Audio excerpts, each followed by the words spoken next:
Mi ponencia tiene título es Lógicas territoriales y gobiernos centralistas. Su título podría ser Capacidad técnica y capacidad administrativa local. En el marco de las nuevas lógicas territoriales que supone un proceso de descentralización, siempre viene en mente una pregunta: ¿pueden los gobiernos locales y sus respectivas administraciones gerenciar y asumir plenamente sus nuevas responsabilidades? Según la respuesta que uno da a esa pregunta, uno se da cuenta si está en un ámbito favorable o no a la descentralización. Las tendencias actuales a la descentralización a través del mundo conllevan un debate muy fuerte sobre esa temática.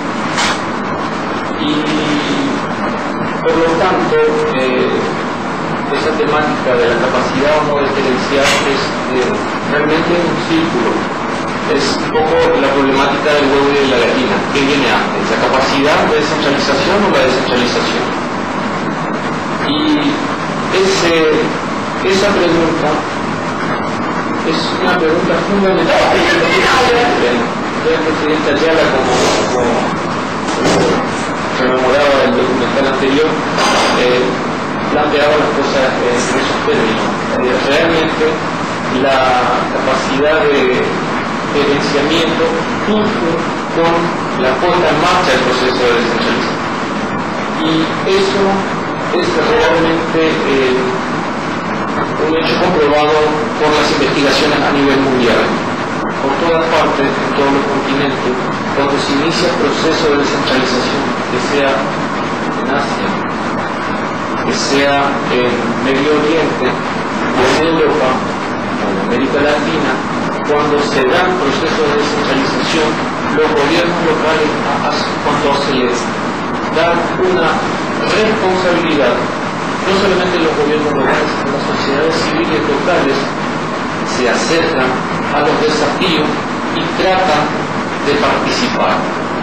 Y eso es otro punto muy importante. La descentralización conlleva un aumento de la participación ciudadana. Y eso no es una afirmación que hago sin fundamento. Eso está comprobado en diferentes continentes y en diferentes países. Tailandia, en Indonesia, inclusive en Pakistán, que está en una situación de tensión política interna, que cuando miramos el escenario pakistaní, el nuestro es realmente absolutamente de total tranquilidad. Inclusive en un ámbito de gran violencia política, el hecho de dar responsabilidad a los gobiernos locales permite una mayor eficiencia de los servicios locales. ¿Por qué?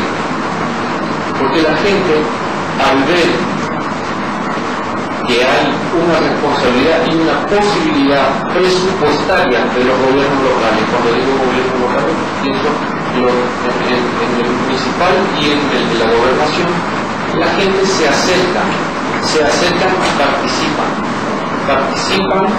y eso no necesitamos ir muy lejos.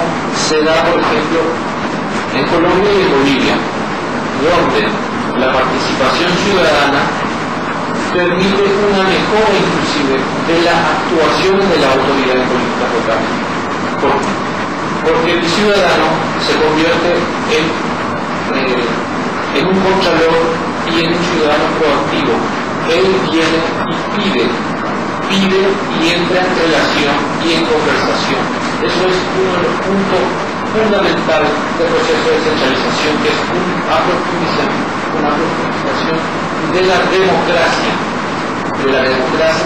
que por un proceso de capilaridad se difunde en todo el territorio de la República. Y eso, cuando digo la República, es verdad, inclusive en gobiernos de corte realista. La descentralización se dio en Marruecos y la participación popular en Marruecos fue aumentando, y la eficiencia de los servicios locales rendidos por las autoridades de los gobiernos locales fue aumentando. Pero para eso, efectivamente, se tiene que apuntar al desafío de las formaciones de los recursos humanos. Y para eso es fundamental que la ley de descentralización, el marco por la cual estamos trabajando como asesores, es muy importante que las responsabilidades de los diferentes niveles estén muy claramente establecidas. ¿Por qué? Porque al ser claramente establecidas, los gobiernos locales, sean gobernaciones o municipios, pueden con una mayor agudez plantearse planes de capacitación e información de sus funcionarios. Cuando el gobernador sabe que le corresponde encarar la formación media de la enseñanza, se da porque no le queda otra solución, se da las herramientas para mejorar su conocimiento de su equipo técnico en ese ámbito. Cuando el gobierno municipal sabe que le corresponde tener una gestión de los servicios de agua, se plantea formarse, apuntar a la formación de su personal en ese ámbito particular. Otro punto muy importante de la claridad de las responsabilidades de los diferentes gobiernos locales es la capacidad para los gobiernos locales de poder hacer una prospección de los recursos humanos que están en su disposición en sus áreas respectivas. Porque hoy yo estoy acá, le estoy hablando como profesor de la Universidad de Burdeos, pero ustedes no me necesitan realmente a mí, en absoluto. Paraguay hay muchísimos recursos, en los diferentes niveles locales hay muchísimos recursos. Es lo que nos decía ayer el profesor Ibayan cuando nos hablaba de la coparticipación y coproducción de las políticas públicas que tienen que darse con los actores locales de los diferentes territorios para que se hagan partícipes efectivos de la construcción de las políticas públicas locales. Y cuando los actores locales